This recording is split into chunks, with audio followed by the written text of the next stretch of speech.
Mm. And yet again, we are live with another episode of BS Busters. I am joined by.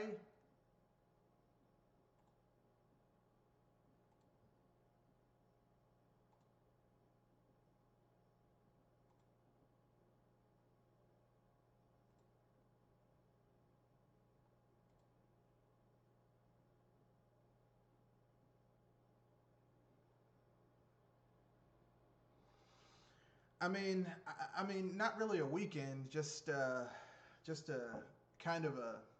I mean, like, here's the thing. As a black person who lives in America, um, there isn't really a lot of, you know, it's already as a young black person who lives in America, it's already fucking scary as hell living here anyway. So there's nothing I could watch on TV or read or anything like that that would scare me more than the shit I have to live through right now.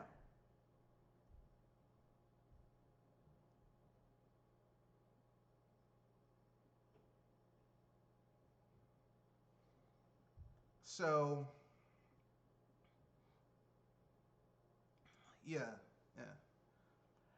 We're not going to talk about that, but suffice it to say, I mean, just even normally, even without all that shit, the fact that cops could blow my ass away, and no one would be punished. They could get away with it. Well, I felt threatened, or I thought he had a gun, like that type of shit. so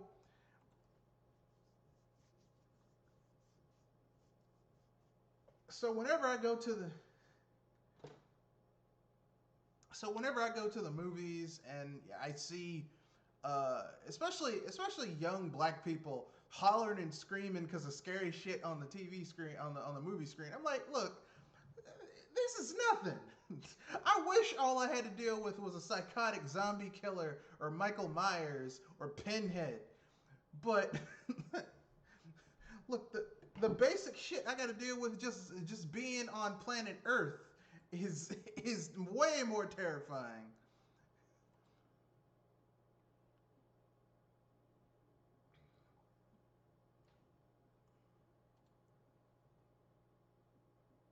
Which segues nicely into our first topic, which are scary games. Our first topic are scary games that we feel are overrated. We will contrast that with scary games that we feel are underrated. So I'll let you go first if you want to, or I can go first. Either one of us can go first. It doesn't really matter.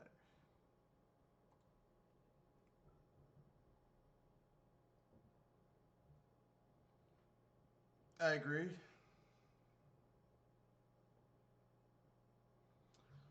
Um,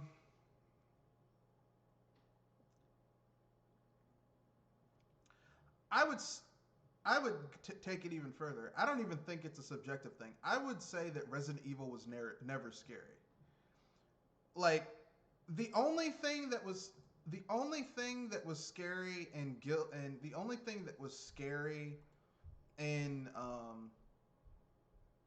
the only thing that was fucking scary in Resident Evil was those shitty controls and terrible translation and voice acting. No, no, it was never scary.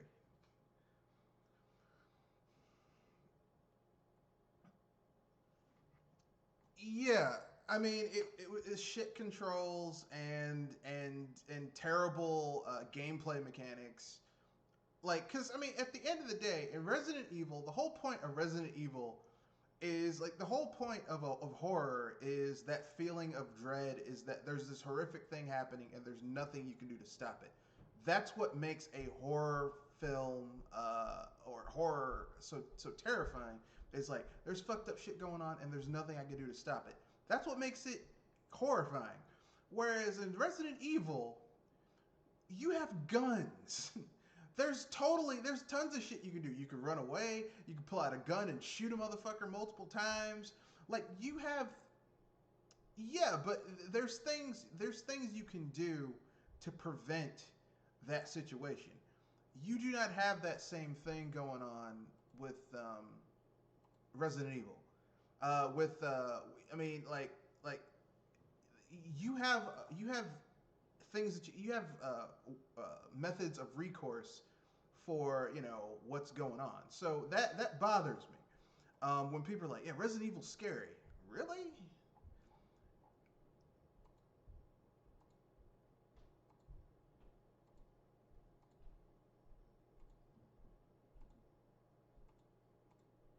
I mean, I have I have played scary video games, and Resident Evil doesn't even enter into my top 10 of scary games. Well, I don't even consider it to be scary, so it's not even on the list. It's not even a runner up.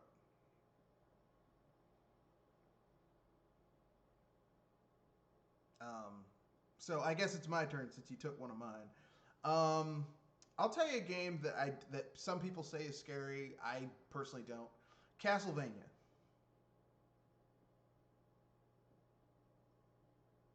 Um, the reason I'm saying Castlevania is because a lot of people like to say that the Castlevania franchise is scary, it's spooky. I don't think they are. Cuz I mean, once again, it boils down to you actually can move around and do shit. I mean, how scary can something be when you have a magical whip that does extra damage to vampires and sub weapons and holy water grenades and all that type of stuff? It's,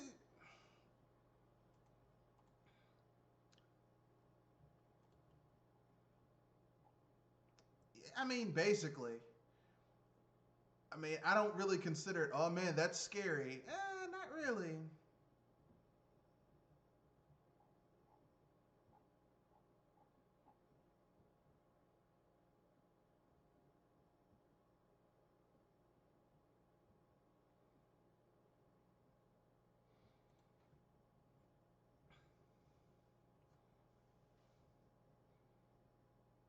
Well, I mean, I hate to say this, but I don't like the Metroidvania. I mean, I don't like the Metroidvania Castlevanias. I like the more straightforward, go through an area, beat people up with a whip Castlevania.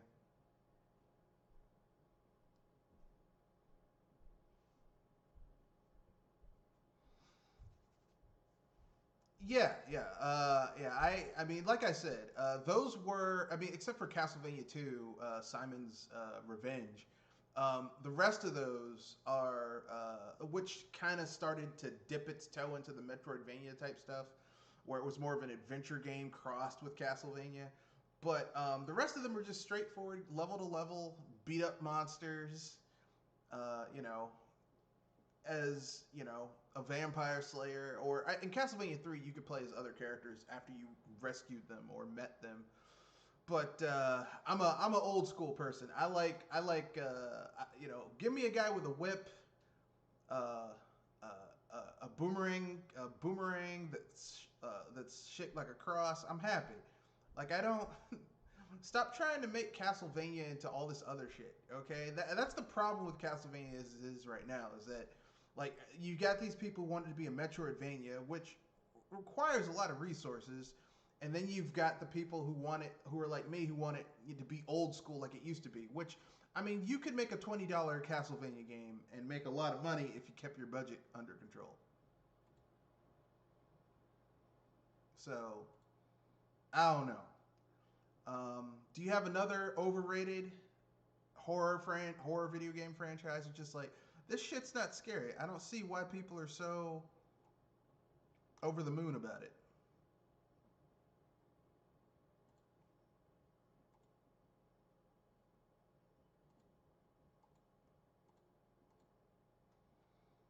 I can see that. I don't think The Last of Us is scary. It's more of an interactive. The Last of Us and The Last of Us Two are more of they're like the evolved version of those FMV games we had back in the day that had some gameplay. Except they're better. They're better now than they were back then.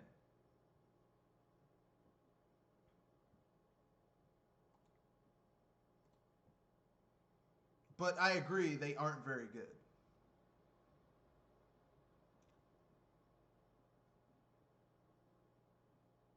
I mean, because I mean, let's just no. Go ahead.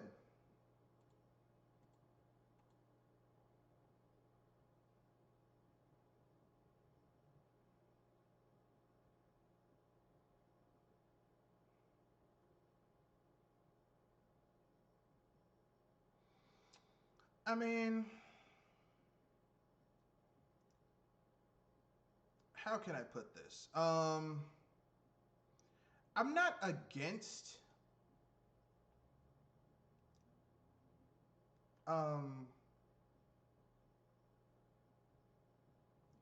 I'm not against. Like, okay, I'm not against. Like, for the longest time, I was against games that were so focused on.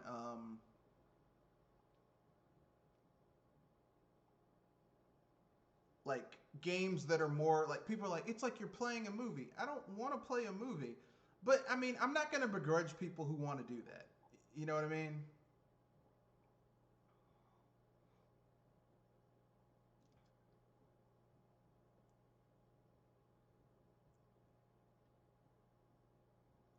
Well, I mean, I, well, I mean, I used to feel the same way, but I mean, like, here's the thing: I can't, like, okay, I can't criticize how someone feels about something because it's how they feel about it. It's their, it's how it's how they feel about whatever that thing is. I can just tell you my feelings on it, and my feelings on it is this: I don't want to play a game that's built around telling us. It's more geared towards telling a story than gameplay. Because, like I said, the first Last of Us game had shit gameplay, and I stand by that statement. I know a lot of people. Well, the story was so good. I mean, if you've read any post-apocalyptic zombie scenario fiction novel or seen a post-apocalyptic fiction book movie or sci-fi series, you kind of knew where that shit was going anyway.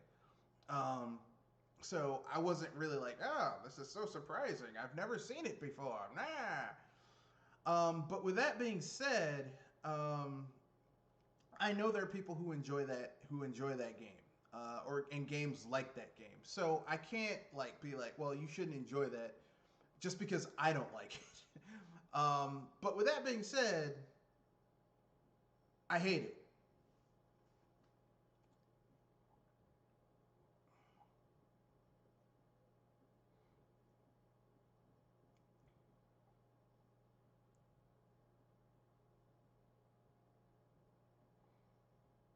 No, I get it. I get it. I mean, look, I agree with you. I totally think that like, I personally do not want to play a movie. That's just me. I don't want to play a fucking movie. I want to play a video game. But,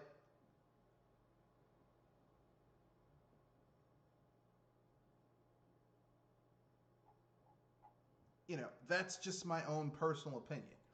That being said, um, you know, there's other things in the world going on. So, I mean, do you have another? I guess I can jump in with another overrated horror franchise that people think is scary, but isn't really. And this one's a little bit different. It's a Namco property. Um,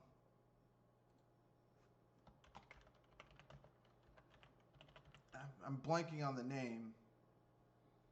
Um, because I haven't played it in a long time. But it's called. Let's see, forget. Shit, I gotta find the name. Um,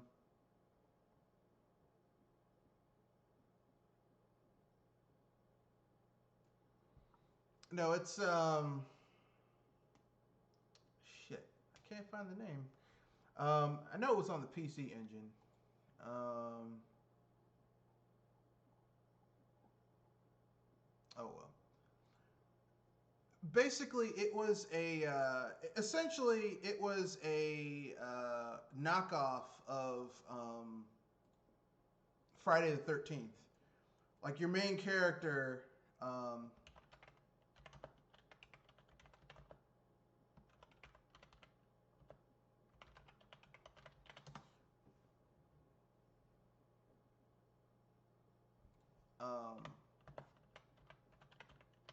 like he gets this mask that gives him special powers, and then goes around beating the shit out of people. It's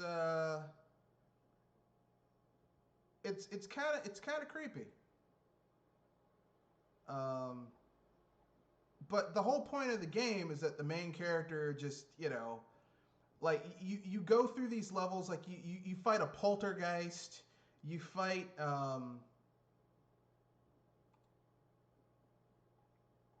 you fight fucking vampires and shit. And they made a version on the NES that never it was, well, it was on the Famicom. It never came to the NES. I mean, it never came to the NES, where basically the whole point was you could basically the reason it never came is because all the characters were riffs on pop culture at the time. So, like, in one level, you fight a zombie, but when the zombie enters the level, it starts doing the Thriller dance because it was, like, came out in the 80s. Like, that type of shit, you know? Well, I have the game on my Famicom. It's actually a pretty good game. I'm not gonna lie, but I mean, like, some people are like, "Well, this game is scary." I'm like, "Really?"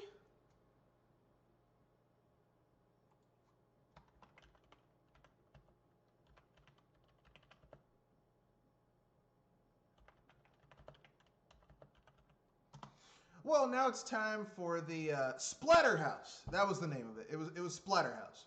Yeah, Splatterhouse is overrated. It came out in 1989. It's not a terrible game, but it's not like the best game ever. um,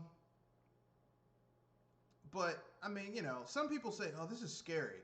The only other one I'd say is Chiller, but Chiller is based on a unlicensed arcade game that came to the where basically the whole point is that you go around shooting like everything on like four different screens, and one of them is a torture dungeon where you can torture the shit out of nude people, getting the shit tortured out of them. Like, you can shoot the wheel while they're on the rack to pull them apart.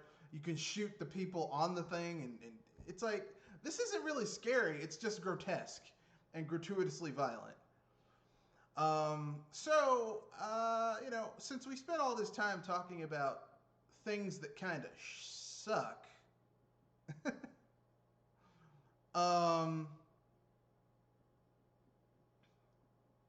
and are kind of shit, I'm guessing that, I mean, you can't spend all your time talking shit about how terrible something is. So I guess I'll talk about how some good horror games. I'll go first. Clock Tower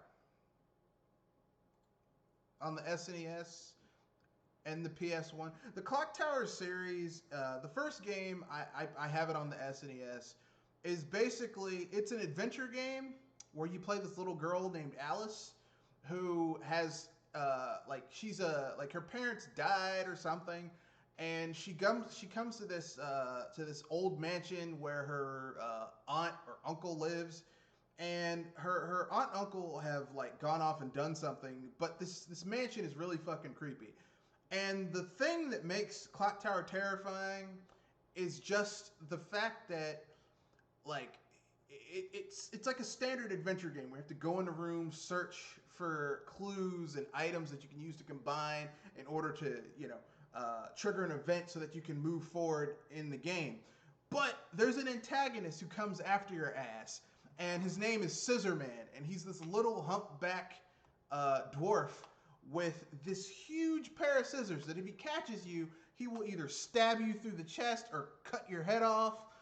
But he moves really slowly. But the thing is like, the sense of dread comes in the fact when you go into a room and you're searching for something, and like when you're searching for something, like the what you see closes in. So it's like you're looking through a drawer, you're rifling through a cabinet or a nightstand or whatever, And then you look up and that motherfucker's there hopping towards you, and it's like, oh no, you have to get away from him.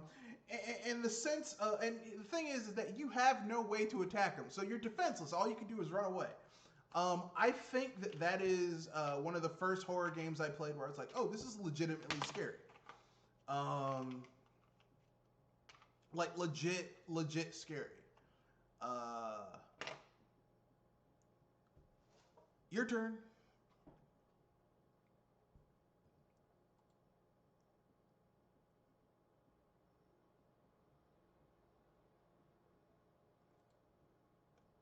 Fatal Frame. Fatal Frame. No, it's Fatal Frame.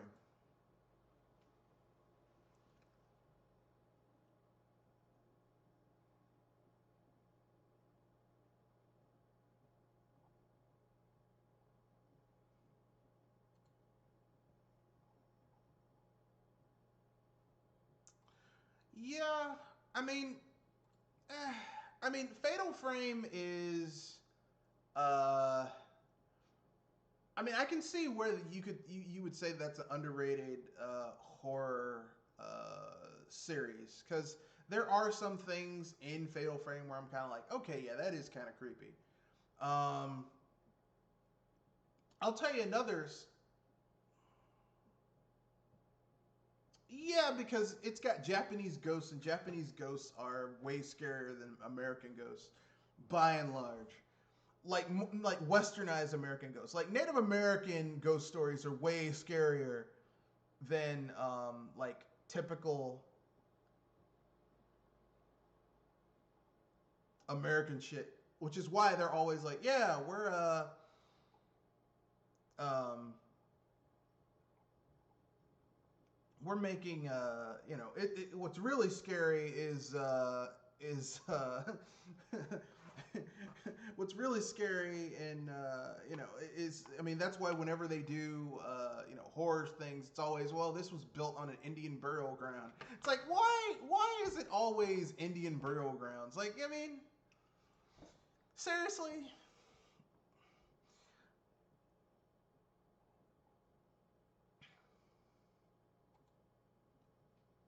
All right, I'll tell you something that's legitimately scary. Anything in the Shin Megami Tensei series, not Persona, the mainline Shin Megami Tensei series. Yeah, because Shin Megami Tensei deals with a lot of esoteric concepts. It's not your typical fantasy world where you're gonna get a really powerful sword and really powerful magic. Even when you level up in a Mega 10 game and you actually start to get more dangerous, there is no guarantee that you will not run into enemies that will still kick your ass. Um,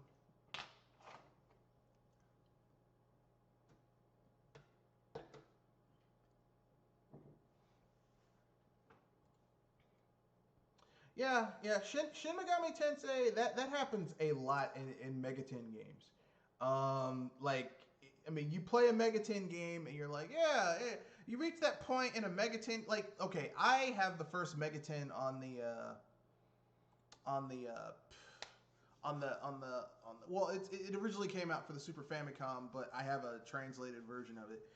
Um, or I have the Super Famicom version of Shin Megami Tensei, and I ripped it and put an ISO patch on it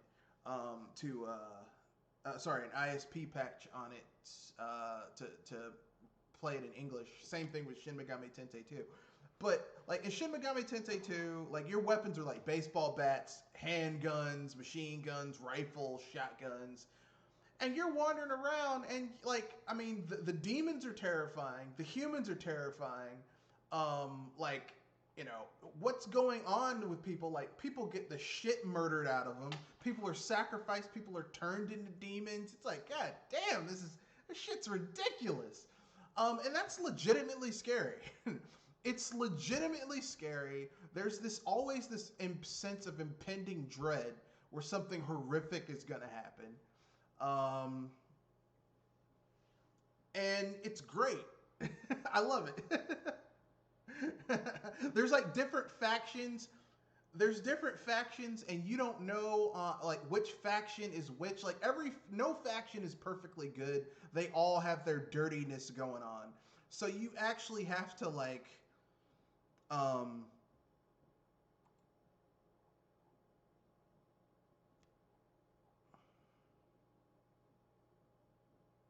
yeah.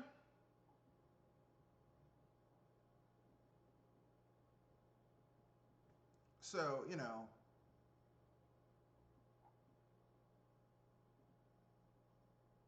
so it is insane. And once again, like how in most RPGs you level up and it's like, okay, if I level enough, I can kick anything's ass. And oh, I got my ass kicked by that boss. I'll go up 3 or 4 levels. You cannot over level enemies in the original Shin Megami Tensei games. Like, because even if you do that, there's like enemies will still hit you with stuff. Because really, the strength of your party comes from the monsters and demons that you form contracts with. So that's where you'll basically be able to use magic abilities that can actually hurt certain enemies. So and some monsters will not spawn unless you're in certain areas of you or you've triggered certain events. So it's like, okay, I just got to do what I got to do.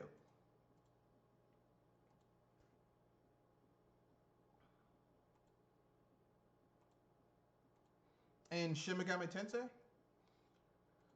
I mean, you can. I mean, but I would like the game is built around recruiting monsters. So I mean, it would be kind of difficult for you to really pull that off. It would be like trying to beat Dragon Quest Talon's Great Adventure, where like the big way that Talon's a merchant who is like a merchant who's in a lot of Dragon Quest games, and Tornico's Great Adventure, where like basically like Tornico he's a merchant. He's not really good at fighting. He can fight, but that's not his thing. So you have to recruit people to help you out, and you can also recruit monsters. And it would be like, okay, I'm not going to recruit any monsters or any people to help me, but the game is built around you recruiting people because Tornico, his big thing is that he makes monsters drop items more often. That's all he really does. Like his stats otherwise suck. But I mean his utility skills work well. Like he can open up shops in different towns and shit and earn money, which you can then use to equip other people with better shit. But I mean, he's basically useless in combat. So I mean, you actually have to pay attention to that type of stuff. I mean, I like games that are like that, where it's like it's not just oh I'm the chosen one. Let me use this weapon, you know. But that's just me. Do you have another? Do you have one? Okay, go ahead.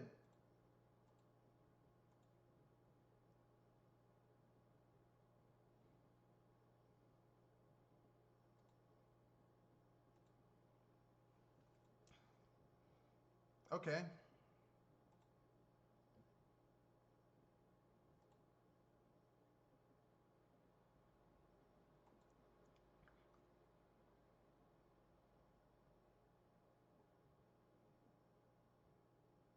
All right.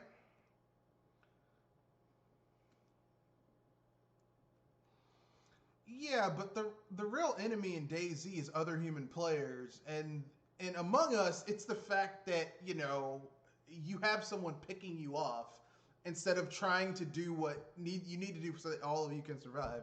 It's basically Among Us is a de-resed version of The Thing, the video game. It's a multiplayer The Thing, the video game.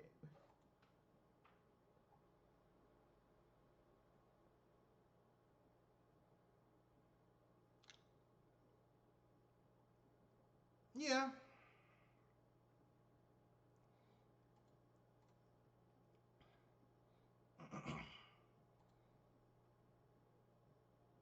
yeah.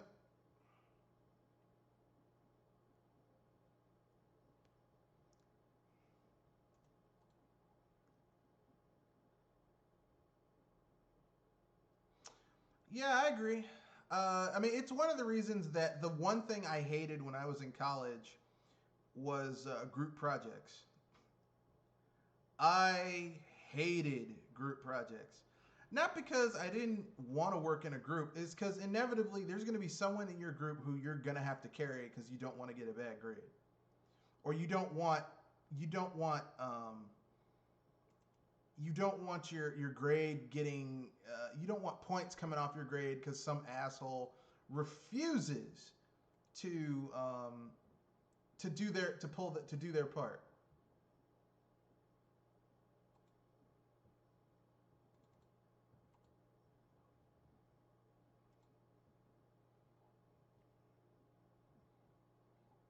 Well, I mean,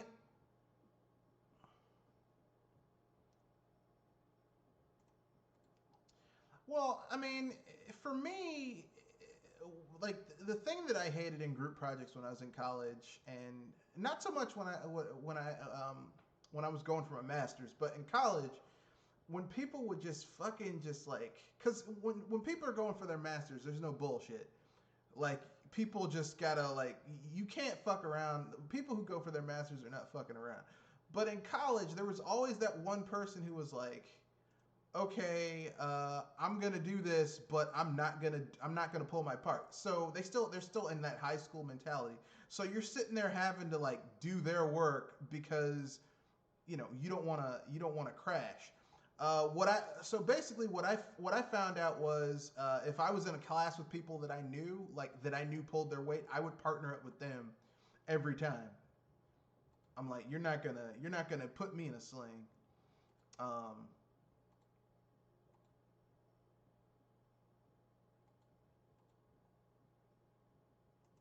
what? Oh, you mean assigns people to their own? I mean, none of the professors I had in college were like that. Uh, they were like, I mean, high school, yes, high school, they're bad about, you know, well, I'll assign you, but at a certain point, they're like, look, make your own groups.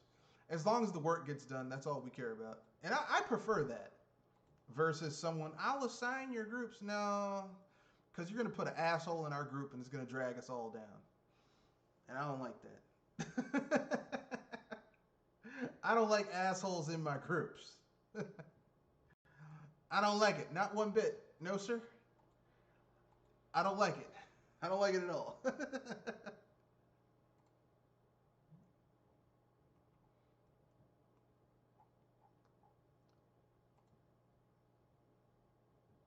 Yeah, because inevitably they're going to fuck up your project in some way, shape, or form. This is kind of a tangent, but one time I was doing a project in my.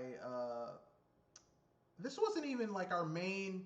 This wasn't even my main. One of my main courses, but I took it in order to keep my GPA up because I wanted to have like a 3.5, and like in order to do that, you have to have certain classes. You have to maintain like a high GPA in certain classes. But like I didn't have enough classes to maintain it well because I knew one of my main courses was gonna I was gonna get like a 3.0 in, and I didn't want to lower my GPA. So I was like, okay, I'm gonna take this easier course. But suffice to say, it was a health and human sexuality course, and we had to do a research paper, which meant we had to crush. We had to have lots of data. Okay, lots and lots of data, and do bibliographies and source our materials and where we got our data from. So we're doing this thing, and everyone else, like, we divided up. And there were five of us, and we each were doing like a fifth of the paper. So, like, one person was going to do the preamble, where you basically state the overall general idea of what the paper's about, and then one person's going to do part one, part two, part three, and then another person's going to do the conclusion, where they wrap everything up. So like, and each of us was like, you're supposed to do your research for your section and then do your sources. This one dude does part three, cites no sources, none, none in a research paper. Like no sources whatsoever. Like he's literally, so the research paper becomes a opinion piece, And we asked him, like, why don't you have any sources? Oh, well, I didn't use any sources. In a research paper. So essentially, this entire section is just your opinion.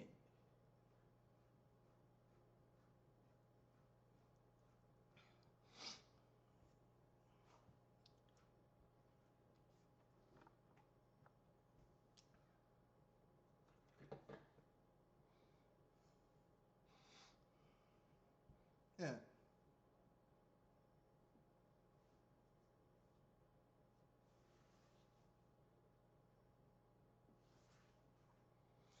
Well, I mean, the thing is that each segment.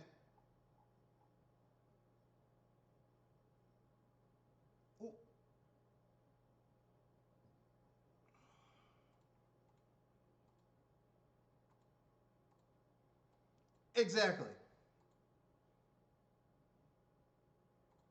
Well, I mean, the thing is that if you're talking about a research paper, the very nature. Okay, look.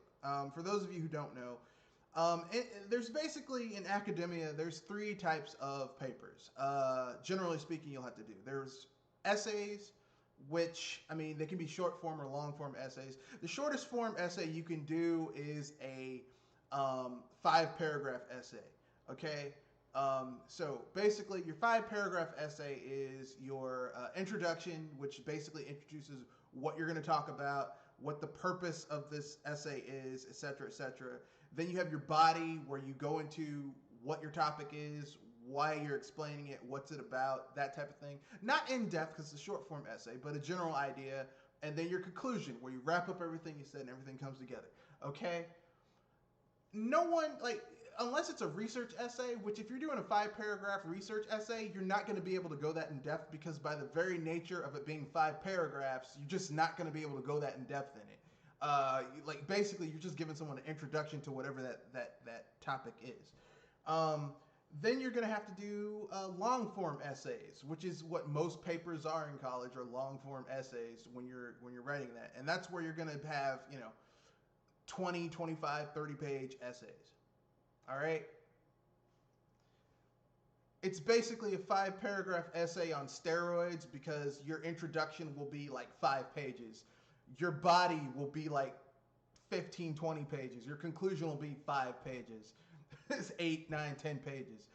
Nothing wrong with that. And then on top of that, if it's a research essay, you're going to have a bibliography where you basically tell people, or, code, cite your sources. Where did you get your sources from?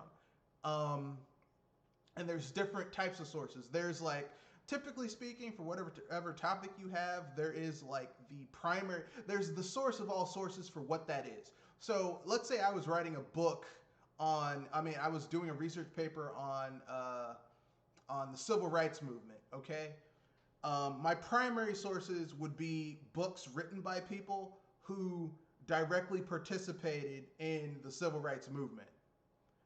Those would be primary sources.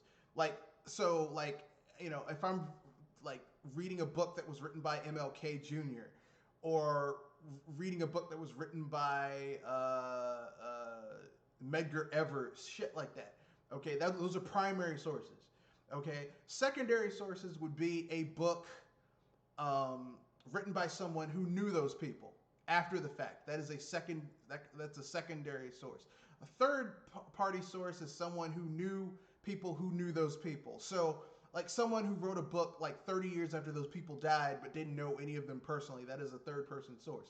Basically, like those are just basic shit you have to know when you write a research paper or an essay or anything. And then there's research papers which are typically like everything about that is research, and they're long. There's a lot of work involved, but like once you get into a groove, it works. But anyway, like you have to cite your sources. You have to tell people, like if you make a statement, you have to go and look that shit up, and cite where you got that information from. But anyway, yeah, this jackass didn't do that, and it fucked up everything for. Like basically, we had to myself and another person in the group had to do this guy's work for him. And when the professor was like, "Yeah, this is kind of like this writing style is completely different," we had to tell the professor what was going on. Jewel. Jewel, you're sleeping.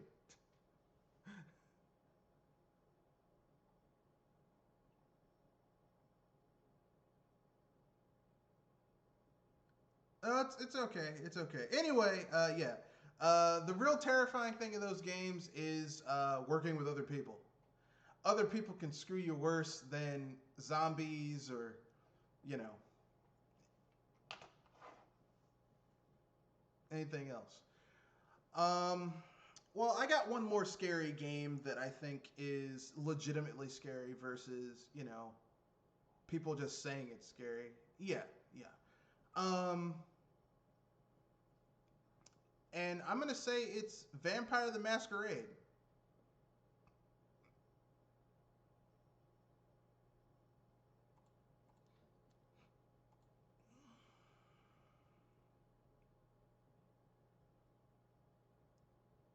Oh, you mean like the Twilight vampires that are all pretty and shit? Yeah. Well, Vampire the Masquerade, at least before the franchise was fucked up, was the whole point of behind Vampire the Masquerade back in the day was that everything was on a countdown to when the apocalypse was going to happen. So no matter what you did, you could only basically um, yeah, you could only. Well, I mean, the thing is, you could only put off the inevitable. You couldn't stop it. So no matter what you did, there was always this feeling of impending dread. And like, I mean, you notice a theme for all of my horrific things. It's basically the scary shit is where there's nothing you can do. That sense of helplessness is way scarier than you know anything else. But that's my own personal opinion.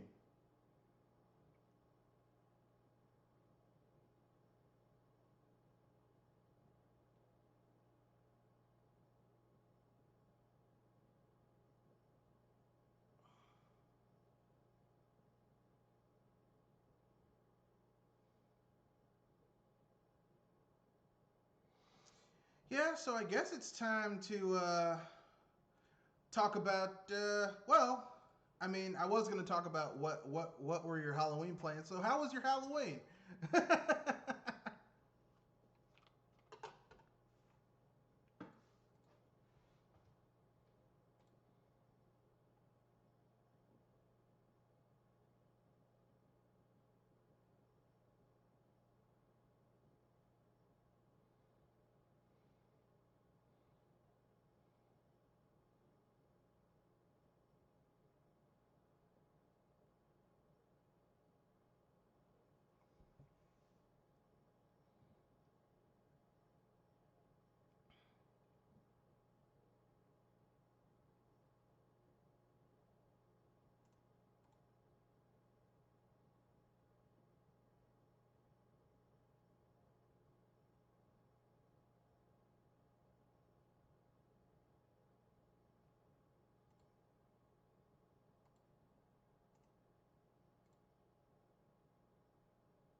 No one was turned to stone.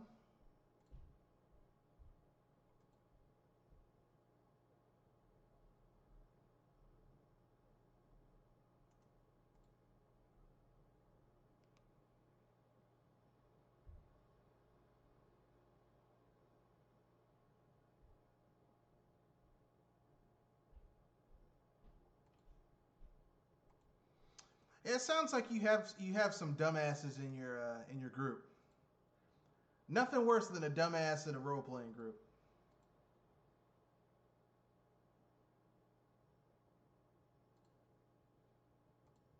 Yeah. Yeah, you're turning into that person. You might need to start not immediately, but like putting some feelers out for maybe a new group, some other people.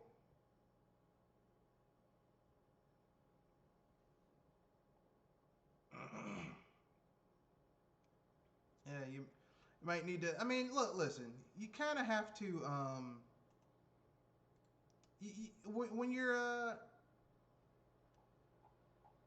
when you're playing like when you're in D&D groups or tabletop gaming, you have to have multiple groups. You can't just like especially if you have a group that's iffy. Yeah.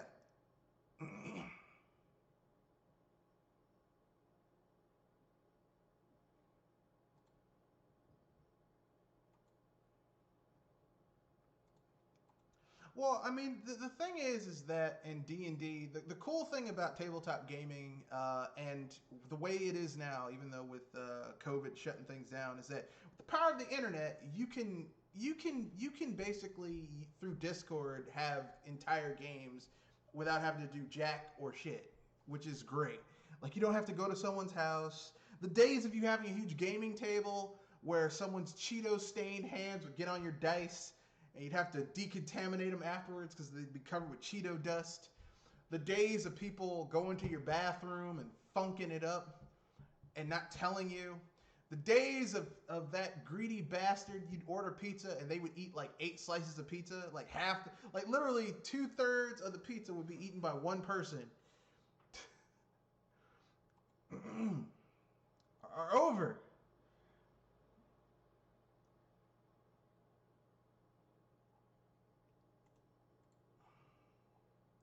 Yeah, yeah, yeah. Anyway, um,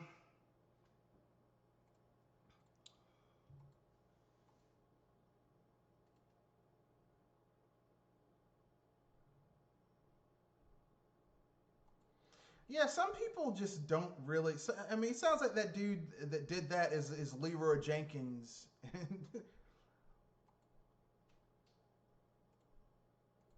Leroy Jenkins. Funny story. I actually knew a guy who used to work for my grandfather, whose actual name was Leroy Jenkins. Well, he was an old dude. He was named Leroy Jenkins before Leroy Jenkins was a thing. No, I mean that was his name though. His name was Leroy Jenkins. And he was actually he had a really tragic life.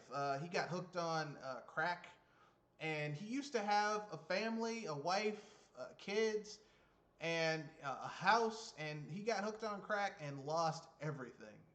It's actually a pretty tragic story. Eventually, we found him. He was living under a bridge in Florida. Yeah, yeah. So whenever I hear people say Leroy Jenkins, I'm like, yeah, that's not good. Leroy Jenkins is not a good. It's not a good thing. But anyway, let's keep it moving. Keep it moving. So we have a little bit of news, just a little bit, baby. The first one is a new RPG is being made for the Game Boy.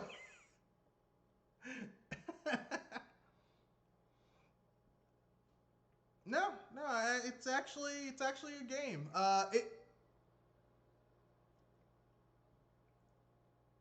It looks it now. I'm not gonna lie, it looks great in terms of the graphics, but I mean, looking at the game mechanics, I have played better RPGs on the Game Boy, so it's like one of those things where I'm like, it looks good, but I don't know if plays good.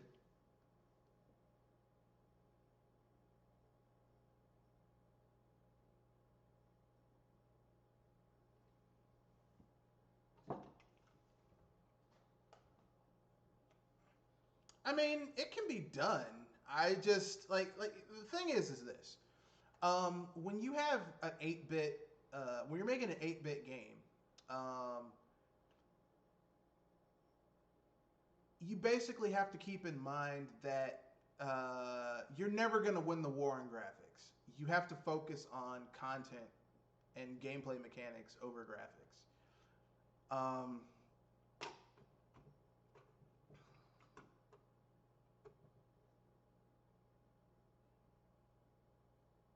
yeah, the graphics up for a Game Boy game look great, but the gameplay is a little rough around the edges. But you know, I think they're still working on the game, so it might, it could get better. I was talking with a friend of mine yesterday, and I told him that Final Fantasy is the opposite of the way you want to see a franchise go, because Final Fantasy has gotten graphically better. Well, as it's become more graphically proficient, the quality of the games has gone down. like basically Final Fantasy during the 8-bit generation, Final Fantasy 1, 2, and 3, those games aren't great. I would say of all of the 8-bit Final Fantasies, I'd say Final Fantasy 3 is the best, just because um, it had the best gameplay system where you had the different classes, and you could basically build your party any way you wanted to, and different classes had different skills and abilities. That was cool. Um, I would say once Final Fantasy jumped to the 16-bit generation, the games looked fundamentally better than they did in the 8-bit generation. There was more detail, but it wasn't so much that they could just rely on graphics. They had to actually have good gameplay and a good story, and that's where Final Fantasy 4, 5, and 6 kind of shined. It's 4 has a great story. 5 has an okay story, but the gameplay is really good. And then you have 6. 6 is damn near perfect. The story is excellent, the gameplay is excellent, the characters are excellent, the writing is excellent, and graphically it looks pretty good.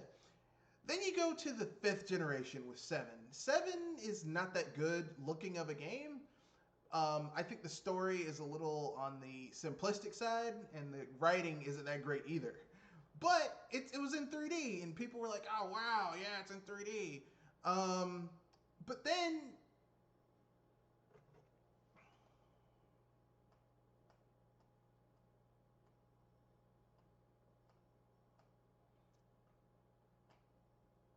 I mean, I I gotta.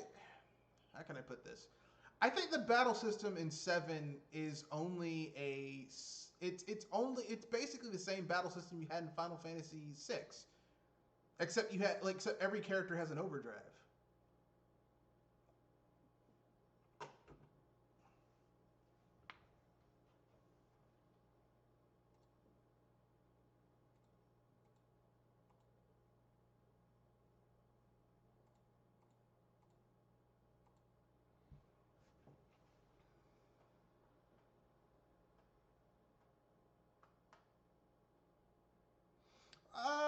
No.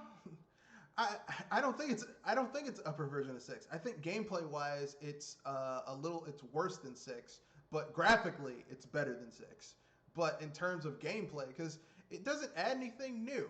I mean, it's in 3D, but I mean you're still using the active time battle system.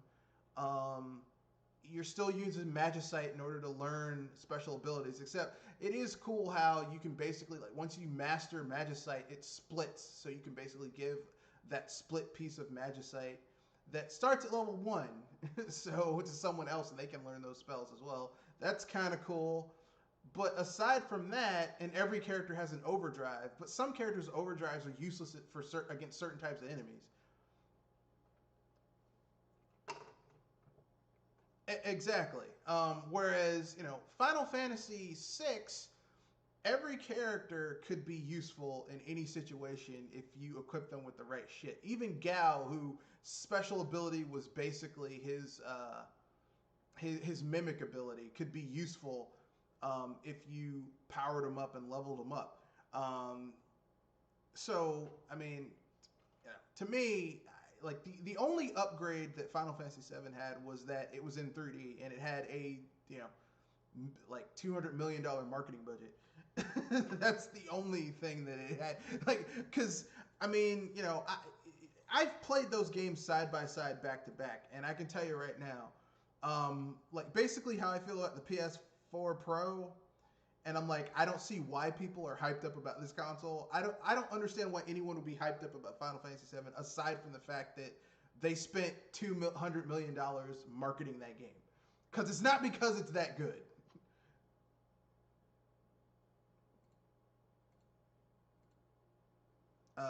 And I know some people are gonna get mad when they hear that. People are gonna be like, "How could you say that about Final Fantasy?" Hear me out. Final Fantasy VII. Hear me out. Cloud Strife isn't nearly an interesting character as Terra from Final Fantasy VI.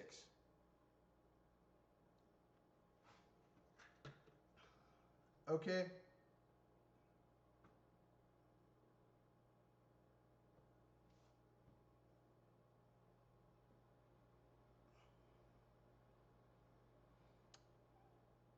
Well, the thing is like even when they give you an explanation as to why Cloud Strife is the way he is, it's fucking stupid. you know, whereas Terra, you discover why she is the way she is. Okay, she's half Esper. Her father was murdered in front of her. Her mother was murdered in front of her. Um, and she's basically been enslaved by the Emperor for like 16, 20 years.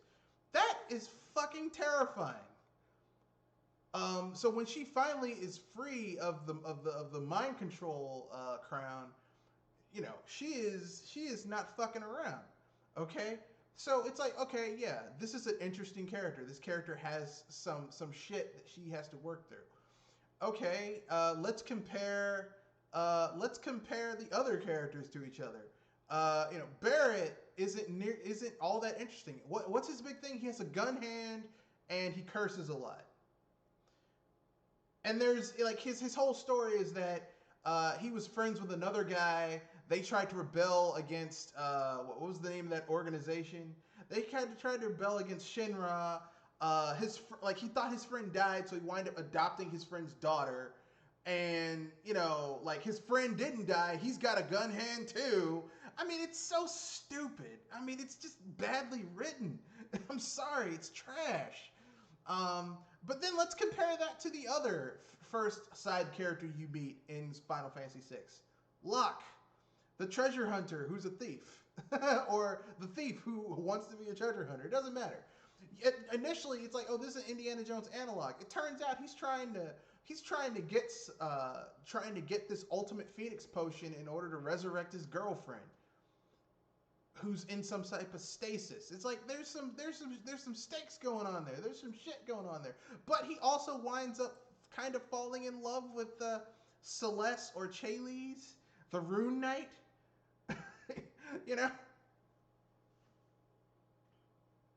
Well, I mean, the Rune Knights aren't the enemies. The Empire are the enemies because ultimately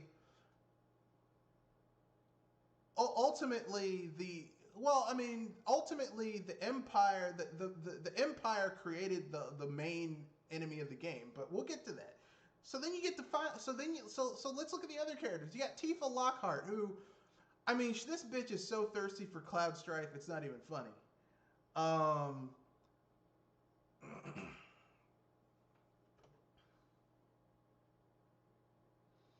well, not really. She's not childhood friends with Cloud Strife. She's childhood friends with Zack Fair, who Cloud Strife absorbed his memories, but not the emotional attachments associated with it. So she's like, yeah, we're childhood friends. How the fuck does that? Never mind. I'm not even gonna try and explain this convoluted ass story. So then, but Tifa Lockhart is your brawler. Yeah, she's thirsty for a motherfucker who has zero interest in her whatsoever. But she totally wants to give him a ride for his life, okay? And that's her character. Like, she has no other character aside from being thirsty for Cloud Strife. Who's her analog in Final Fantasy VI? Barrett. Not Barrett. Sabin. Sabin, who, I mean, is pretty badass. He's a brawler. And I don't care how badass Tifa Lockhart is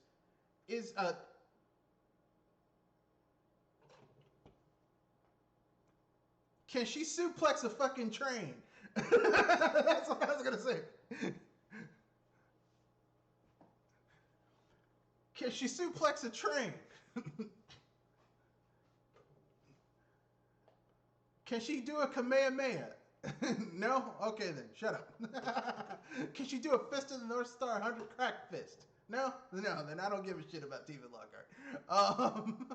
So the Barrett analog in Final Fantasy VI is fucking Edgar, Prince Edgar, who, I mean,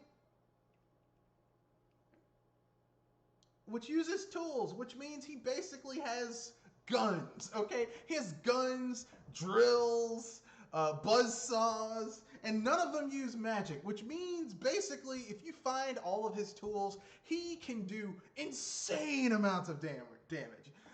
His drill can, if it doesn't crit and one-shot enemies, it does massive amounts of damage. He literally screws his enemies to death.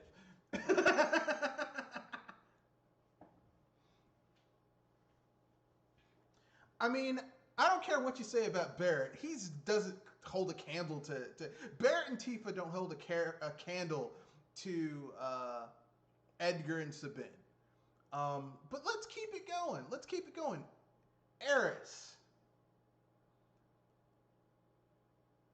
Eris, who is killed like a third of the way through the game. Now, here's the thing, okay? Eris is literally built to be your healer. Her overdrives are all about healing and keeping people alive during a fight. And what do? They fucking kill off your character who is built. She has the stats. She is literally like the best healer in the game. They kill her off a third of the way through the fucking game.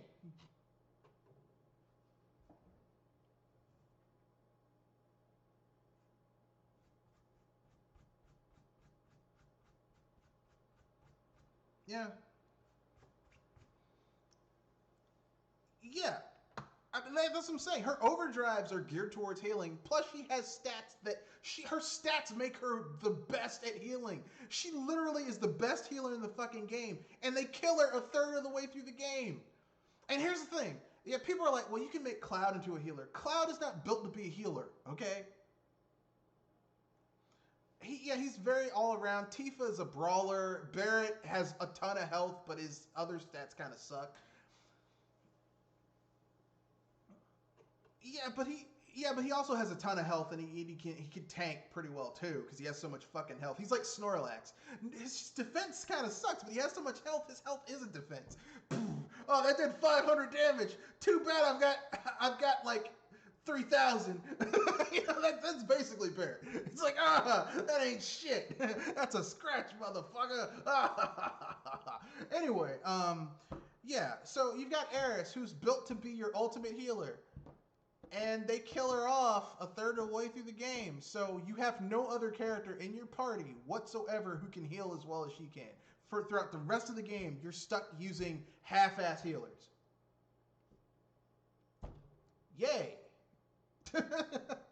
Yay, Final Fantasy VII. You guys are brilliant. I'm being facetious, by the way.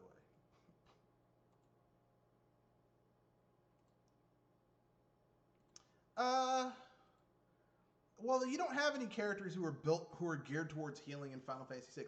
There's a guest character who's built towards healing, Banon of the Returners, but I mean, he's not a party member per se. He's a guest character. I would say the closest character to that character is maybe, well, you have Gal. Yeah, Gal. Who, I mean, to be fair, is not a healer, but I think he's an interesting character. I mean, like, let me put it this way: if you go to the Veld and you get all of his mimics, or at least enough of them, like the heavy Magitech armor, his heavy Magitech armor stance basically lets him do attacks that do like max damage on enemies. Magitech missile doing 600, 800 damage on enemies. Like, basically, like, this dude can destroy the fuck out of enemies if you power him up enough.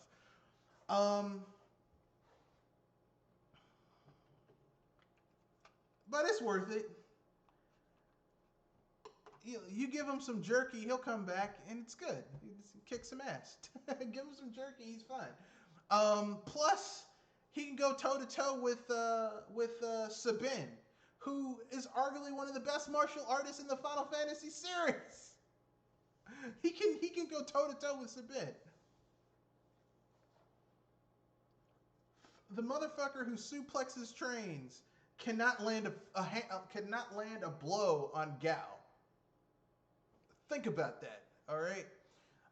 Do we have anyone like that in Final Fantasy VII? Fuck no. So then we go to the ninja chick. No, to Sid. Sid. He's a spear user. He uses spears. He's kind of an asshole. The only good thing about Sid is that he's basically your Dragoon, but he sucks at it. Basically, he's you.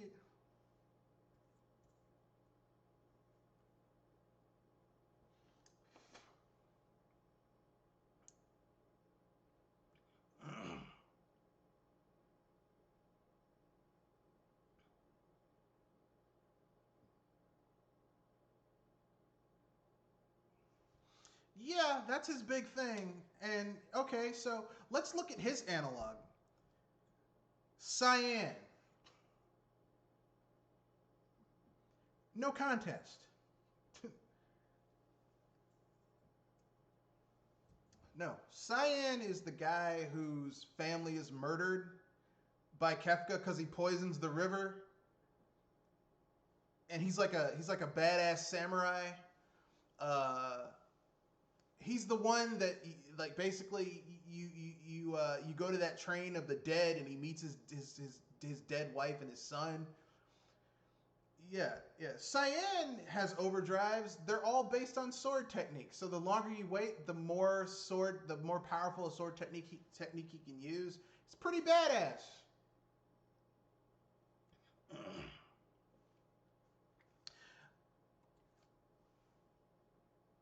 Not really. If you equip Cyan with things that raise his speed, he basically can fill that shit up very quickly, and then you can go to town on enemies. You equip him with a Genji Gauntlet where he attacks twice and equip two swords at the same time, and then you equip him with the quad. I forget what it's called. It's the quad armlet that lets you attack 4 times. That doubles your attacks. So then you get 8, and then you let him use his 7 sword slash, which basically goes up to 14 plus plus another 4 on top of that. It's insane. He is one of the most OP characters you can use in the game, and he just destroys enemies. And I mean, is there anyone like that? I mean, what I'm saying is this. I'm not going to go through the entire list, but Final Fantasy VII is an inferior version of Final Fantasy VI, but it has better graphics. That's the only thing. It has better graphics and a $200 million marketing budget, which I'm pretty sure.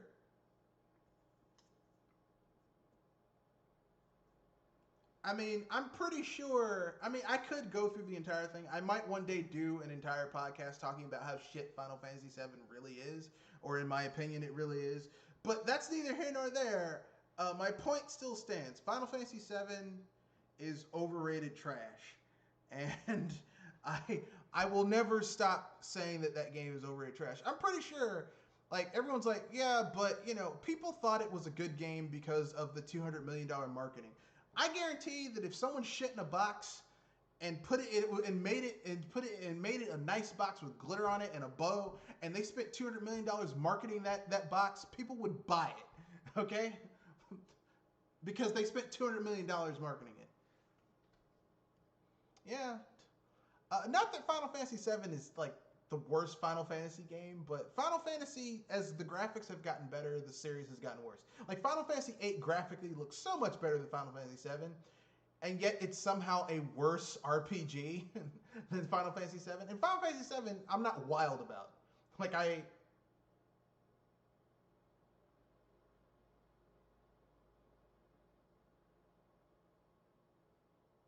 yeah. And then you get 9, which doesn't look quite as good as 8. It's like a step back in terms of graphical fidelity and style. It was too late. Because I mean, basically, they oversimplified the gameplay. Like, okay, you can use dual text, kind of like Chrono Trigger, but if that person isn't in your party, you can't use those techniques. Um, and like, there were no class. Like, basically, Final Fantasy IX suffers from being too fucking simplified. It's like basically Square Enix once again thinking, oh, you're too fucking dumb to know how to play a complex RPG.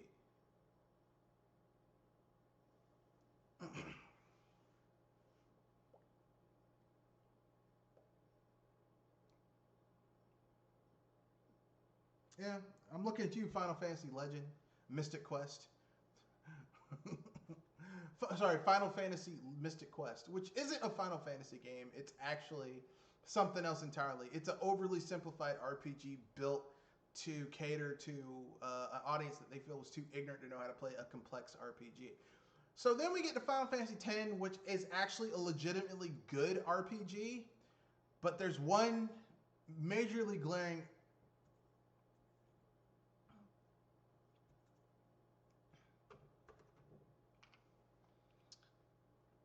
Well, ten's actually good. It's just one small problem. The main character is an absolute piece of shit. Yeah. It's annoying as fuck. Yeah. I mean, that's.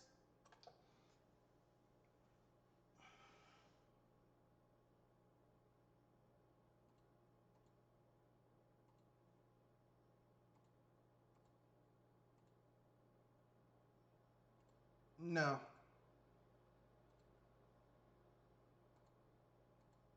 Yeah. I mean, to be fair, if Yuna had been the main character of that game, it would have been much better. And here's the thing, it's not the.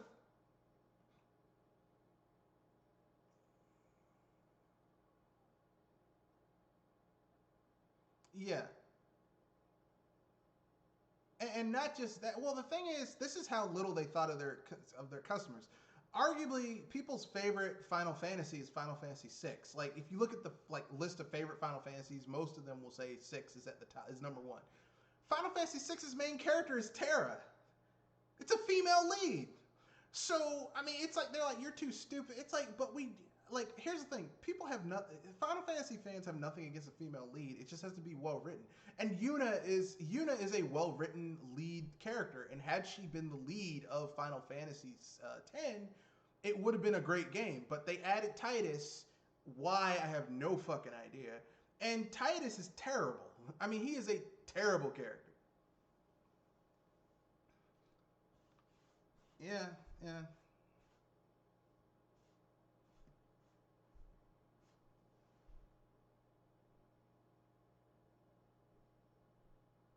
No, no, because I mean, like, the first time they had a female lead as the main character in Final Fantasy game was what, what Lightning? Yeah, but that's just a very badly made game. Like, I don't think a female lead would have changed. And besides, there is aside from her gender, there is nothing feminine about Lightning.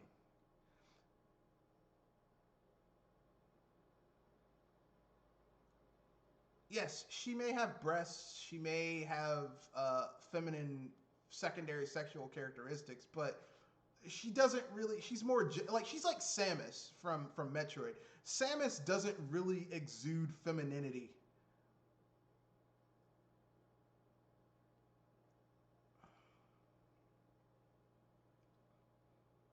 Yeah, but like let me put it this way. Like okay, you couldn't see Samus getting married, settling down, being in a sexual relationship with anyone. Um, like no, she like both of them are very.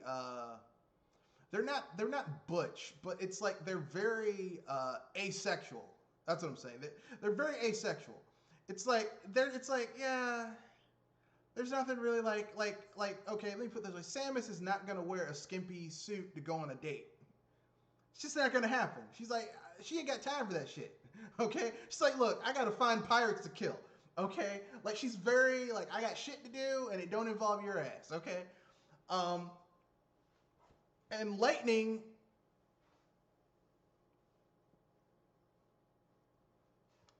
well, I mean, Lightning. Well, I would say they're both equally about as asexual, as in they don't really exude any real femininity aside from they're women, but they don't really exude any femininity. Yeah, and I mean, look, listen.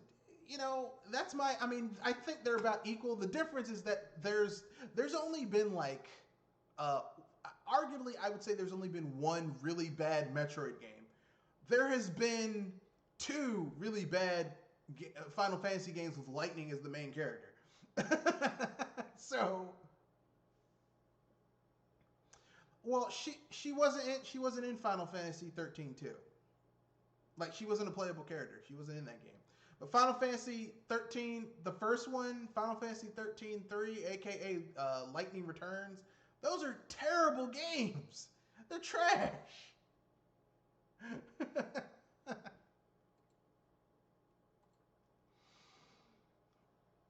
So, with that being said, I guess we can go to our final topic, which is nominating our asshole of the week. Week. Week.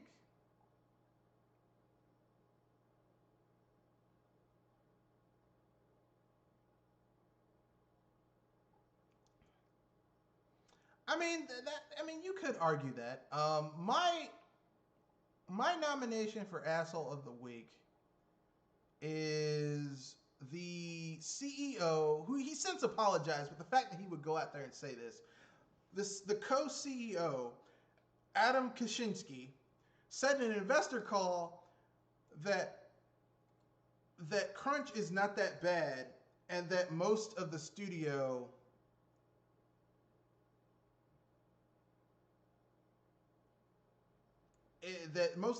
is not, basically that crunch is not that bad, and like most of the studio isn't doing it, and even when there was crunch, it wasn't really that big of a deal.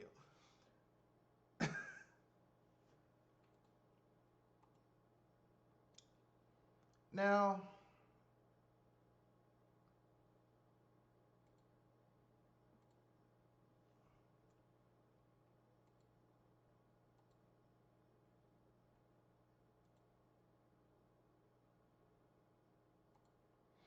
yeah,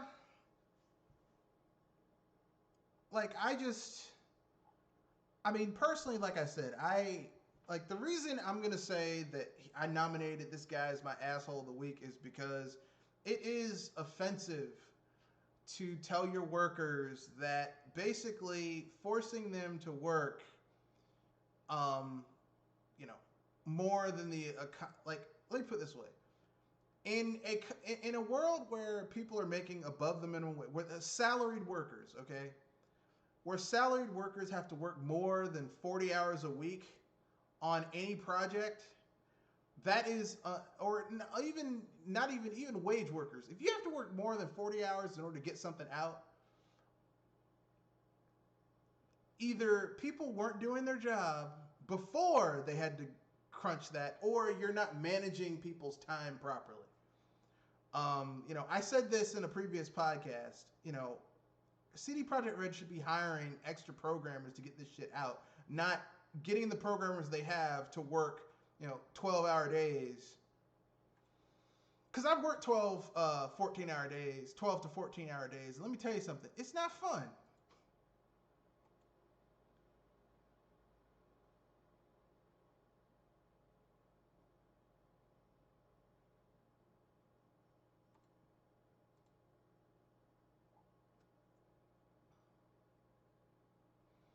Well, I mean, let me put it this way. Before I opened up my own business, I worked on Capitol Hill for 4 years. And let me tell you something. I have worked some long nights. All right.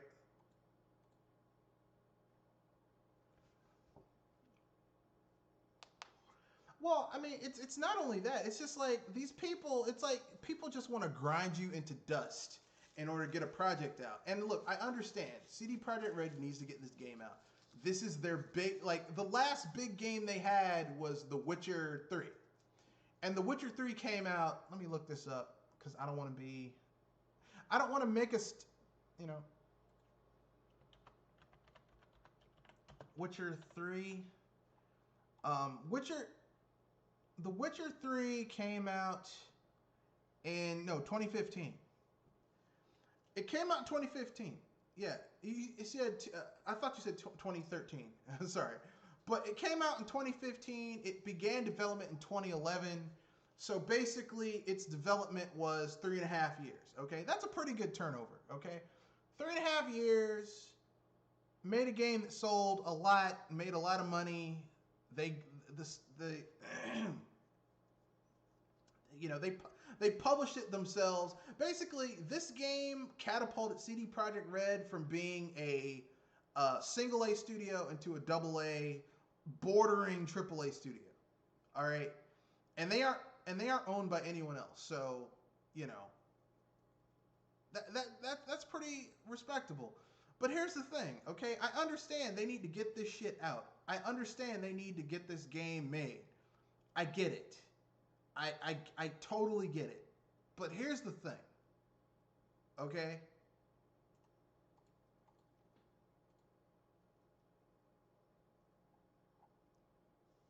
It's unrealistic. It's unrealistic for people to essentially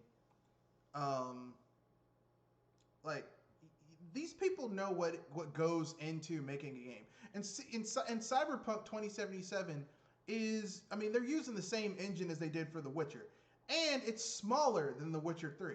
So really,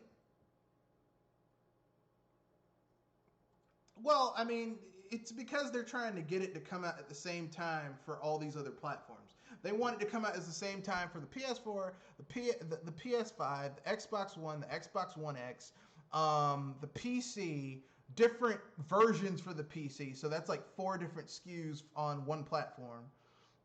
So I mean that's it's got to come out for the Epic Store, Steam, GOG, their own store.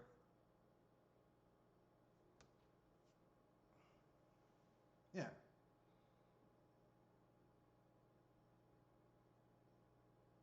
Yeah.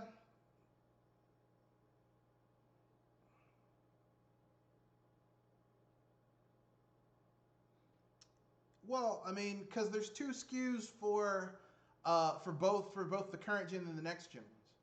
So 8th gen and 9th gen. Yeah.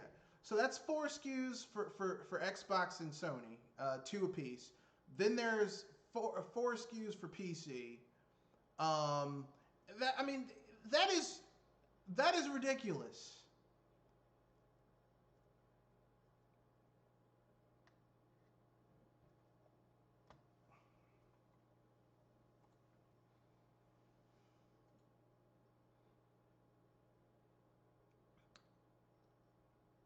You mean Mighty Number Nine?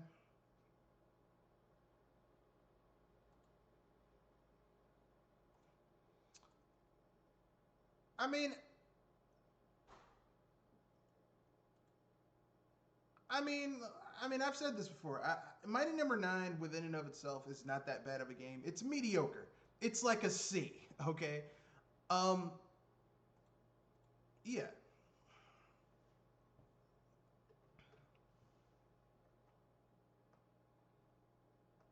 Well, I mean, NT Creates are the people behind it, and NT Creates doesn't really make bad games.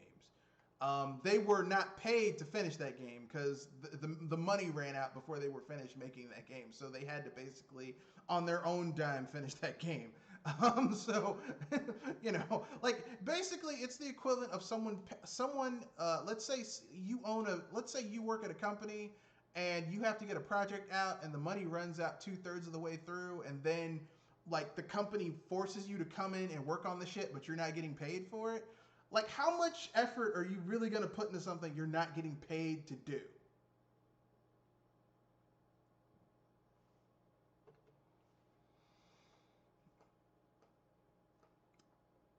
They did. I mean, the fact that that game came out and was mediocre, that was like a C grade game, is testament because Look, listen, there are people who've been paid to come in and make games that were being paid, and those games came out and they were shit. Like Mass Effect Andromeda, or Anthem. So, I mean, that's not exactly a glowing endorsement of quality or whatever. But anyway, so yeah, my nomination for asshole of the week is Cyberpunk 2077, with an honorable mention to Uplay plus.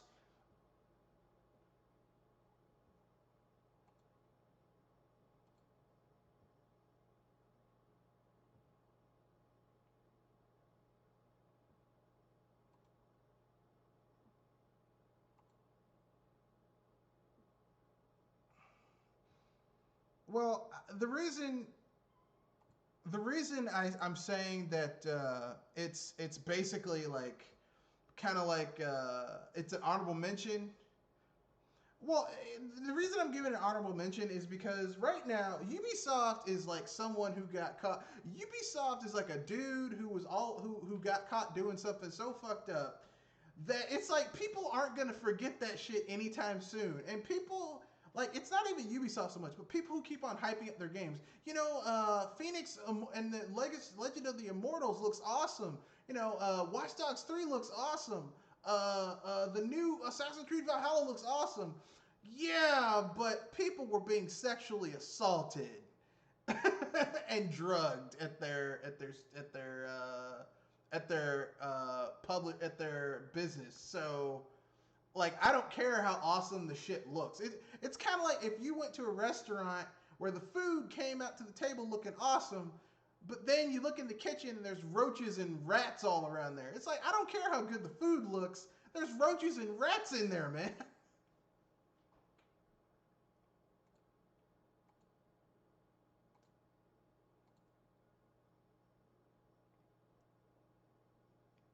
Yeah, it's like I can't eat this shit. But anyway, that's the podcast. Anything you'd like to pimp out before we wrap things up, Jewel?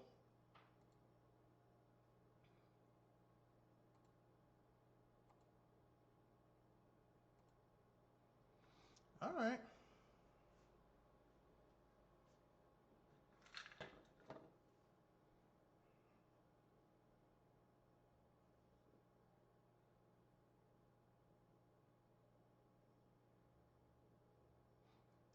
That's right. The details are on screen. You can reach me at mrredfoxbsbuster@gmail.com. You can at me on Twitter at mrredfox91. There's a link to the Discord in the description underneath this video. With that being said, that's the end of this podcast. So here are my final thoughts. This is important. Um, November 3rd is election day. Go and vote. If you put out for a absentee ballot and it has not gotten to your house yet, go to your local play and it hasn't gotten to you yet. Go to your local voter registration office. Um, do it in person. Get that shit done. Um, and drop it off at a drop box personally, or take it to one of those drive-in drop boxes where you can drive it up and someone will put it in there, put your stuff through, give you a ticket that'll let you know that it was logged into the system, and make sure that shit's done. Now I've made no secret about how I feel about the current administration. I made no secret about who I'm supporting in this election, but with that being said, I'm just going to say this, okay? Vote. Vote. Vote. Even if you disagree with my stances, go vote. And don't allow people to try and take away your vote, regardless of what your stance is.